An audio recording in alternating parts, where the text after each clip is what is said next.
That's right. We're here. Oh, we're here.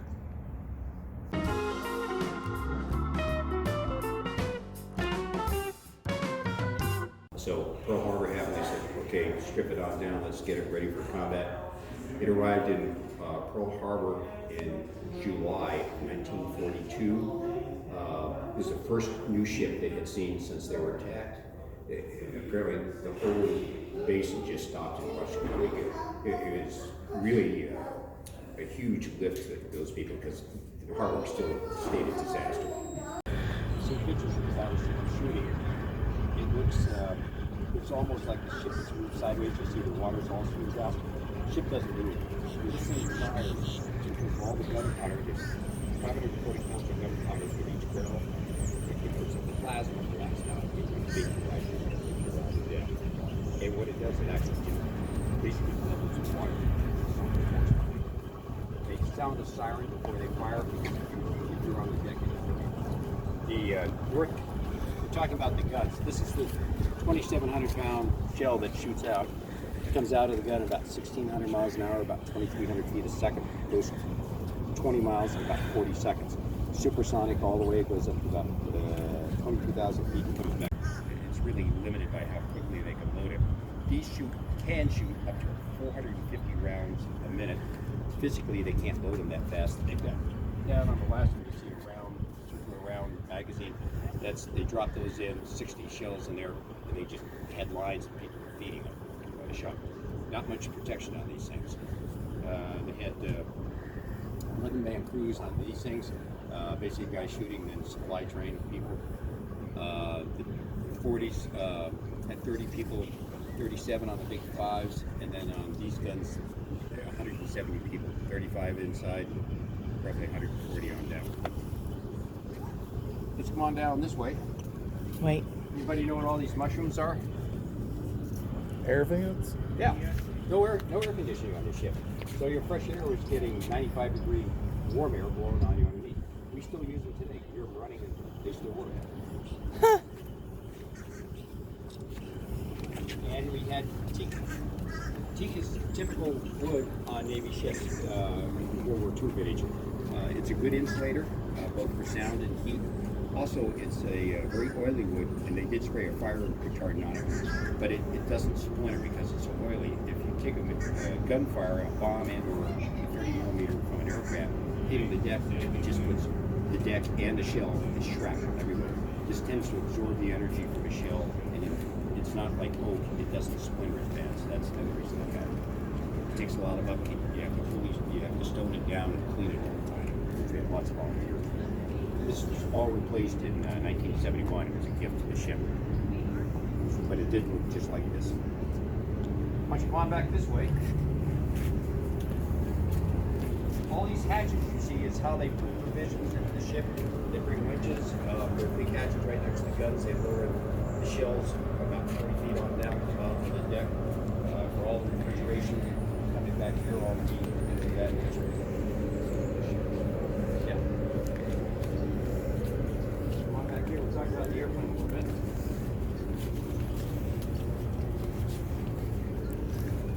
Okay, you got to remember this whole ship was brought here as a result of people in 1960. The Navy announced they were going to scrap it. It had been in storage since 1946 in Bayonne, New Jersey. So we had a bunch of veterans and politicians as well that said we really ought to get this as a memorial to the almost 11,000 people in North Carolina that died in World War II. So, and that it is dedicated to them. So it's been here since then.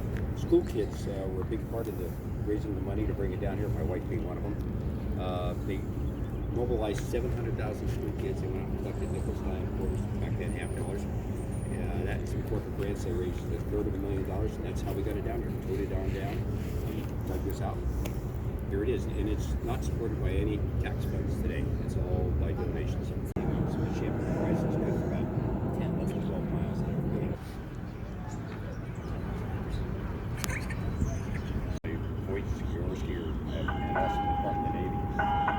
The nickname for it, though, the OSU is slow. You did that. flew out to the Pacific. Saw its first enemy action August 24th of 1942. They were attacked. They were guarding the Enterprise. They were attacked by about 36 dive bombers along with Japanese Zero, so about 50 aircraft. These guys have been training every day for a year and a half. Target practice every day, general quarters every day, damage control. So they roll in. I was telling somebody down below, about a minute into the fight, they're firing away at all these planes. Every fourth round is a tracer. When all these guns were firing, it's 25,000 rounds a minute. That's a lot of bullets flying. It was just a sheet of fire. The Admiral called up in North Carolina and said, "Are you on fire?" They replied, "No, we're just shooting at the bad guys." So that's a lot of bullets. As we walk forward, so all the 5-inch guns are going, the 40s and everything else. And the crews that were back here at the very end of the battle, and these are all 17, 18, 19-year-old kids out here. They called them the boys in North Carolina. At the end of the battle, the Japanese Zero came down, strafed the side of the ship.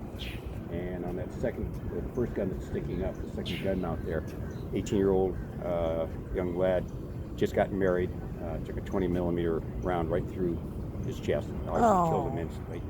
And that was the first casualty, and at that time, the boys in North Carolina became the men of the North Carolina. War is real. People died. So he was killed right about where that guy's head. Oh, wow.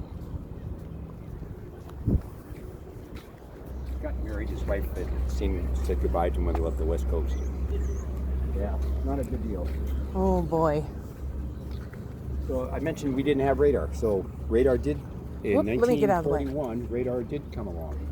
And if you look up above, it looks like a gun mount, except it's got hatches instead of guns, and the radar sitting on top of it. Yeah. That's called Spot 1, and there's another one called Spot 2. That's and those two things sticking out of the sides are optical rangefinders. You look at the big guns down here, you see the same thing, only they're much bigger. But that has line of sight advantage, so you can see probably about 15 miles from that high on the ship. There'd be 11 people inside that thing. What? 11. 11? And they fed information from the radar as well as observations, range, estimates, and things of that nature, down and manually fed them into what we call plot, the computer room down below. And radar in the very beginning was fed into this computer, was controlling the 5-inch guns and the 40s. So they directed the fire, then they had officers out supplementing the fire control, talking to them. And then over the period of the war, we just had acquisition radar in the beginning, then we got acquisition, range, bearing, height, speed. At the end of the war, we were way ahead of the Japanese radar. That's which incredible. helped us immensely. Yeah. This is amazing. Where are you at? There you are. So when these guys were shooting, these were ammo boxes. Again, they had those round magazines. That's ammo They boxes? just keep feeding them. Okay. Shoot that many rounds a minute, barrels get high. In fact, you can shoot it in 2 minutes. So they have a guy with asbestos gloves would unscrew the barrel and see these round tubes sticking up. If you fill it with oil, you drop the hot barrel in there, screw the barrel in. You do that in about 30 seconds, just start shooting again. The reality of 450 is max capacity, probably average about 350. Just, you don't do everything perfect and you lose 15 seconds where you just lost 100 rounds. Oh, wow. We had anywhere from 40 to 60 of these 20-millimeter guns. And again, these are manned by 18, 19-year-old kids. Wow. If you were in really great shape back then at 18 years old, guess what your job was? Go down these barrels. Instead of a gun swap, that was a human gun swap. They clean the inside. Yeah. And rifling, just gargantuan rifling. How do they clean them today? They keep covers on both ends of them. That makes sense. The good news is I couldn't fit, so it's not going to be me. There was nobody that had this problem on the ship. They ate 4,300 calories a day. They were up to 4:30 in the morning. Went to general quarters at 4:35. Played general quarters for an hour. Then they'd have target practice with the big guns, all the small guns. Clean the ship.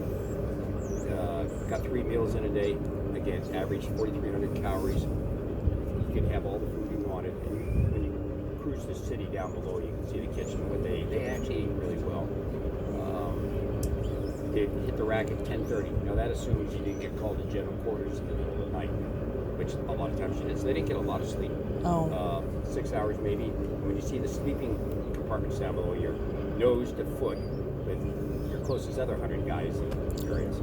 You've been out in the hot sun all days. A lot of days you didn't get showers. You smelled really good. Me. They know, Danny. Let's go. We're taking this thing out of Cape Fear. We do it when these open up on the second deck. Sometimes, especially ladies, you've gotten inside. It's a challenge to get back out. So it's probably there's 11 guys inside. People